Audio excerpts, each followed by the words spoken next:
Hello guys, welcome back to my channel lens of VK. నాకు ఒక 2-3 days నుంచి అందరు ఒకటే రీల్ షేర్ చేస్తున్నారు. ఇంతకా రీల్ ఏంటిదంటే తత్వమాల్ ఒక ఫ్రీ ఈవెంట్ కండక్ట్ చేస్తున్నారంట. నాకే ఈరోజు పెద్ద ఏం పనిలేదు కాబట్టి నేను మా తమ్ముడు ఇద్దరం కలిసి పోదాం అనేసి స్టార్ట్ అయినాం. ఎందుకు అని ఈరోజు అయితే మస్తు ట్రాఫిక్ ఉంది. హైవేలో మస్తు ట్రాఫిక్ ఉంటది అనేసి ఇంకా సర్వీస్ రోడ్ ఎక్కిన. కాకపోతే హైవే మీద కంటే సర్వీస్ రోడ్ లోనే మస్తు ట్రాఫిక్ ఉంది. మాల్ దగ్గరకు అయితే వచ్చినాం కానీ ఒక 20 to 25 minutes వరకు మొత్తం ఆ ట్రాఫిక్ లోనే ఉన్నాం.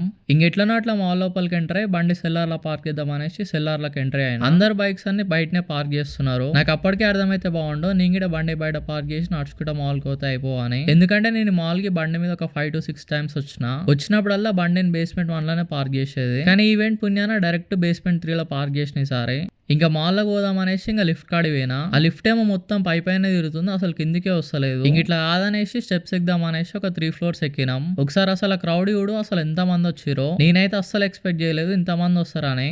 ఈ ఫస్ట్ ఫ్లోర్ ఉంటే అసలు ఏం కనిపిస్తలే అని మళ్ళీ నడుచుకుంటే ఇంకో 3 floors ఎక్కినాం. దాదాపు ఒక 20 minutes వరకు అక్కడనే వెయిట్ చేసినా అసలు ఏమైనా చేస్తారేమో అని. కాకపోతే అసలు ఏం చేయలేదు. మేబీ ఈవెంట్ అయిపోయిందో తెలియదు, ఇంకా స్టార్ట్ కాలేదో కూడా తెలియదు. ఇంక ఇట్లా కాదనేసి పక్క గేమింగ్ జోన్ ఉండే, ఇంకా అవన్నీ చూద్దాం అనేసి ఇంకా అల్లకి వెళ్ళిపోయినాం. ఇంకా అక్కడక్కడనే కొంచెంసేపు ఉండి నేను మా తమ్ముడు ఇద్దరం కలిసి జస్ట్ అట్లా మాట్లాడుకుంటూ ఒక వీడియో తీసుకుందాం. నాకు ఊహ తెలిసినప్పటి నుంచి ఇదే ఫస్ట్ టైం ఇట్లా నేను ఆడిద్దరం కలిసి వీడియో తీసుకుంటా మాట్లాడు. ఇంకా కొంచెం చిన్నపిల్లలు గేమ్స్ ఆడుతుంటే అవన్నీ చూసి మళ్ళీ మెట్లు కూడా బేస్మెంట్ 3కి పోయి ఇంటికి రిటర్న్ అయినాం.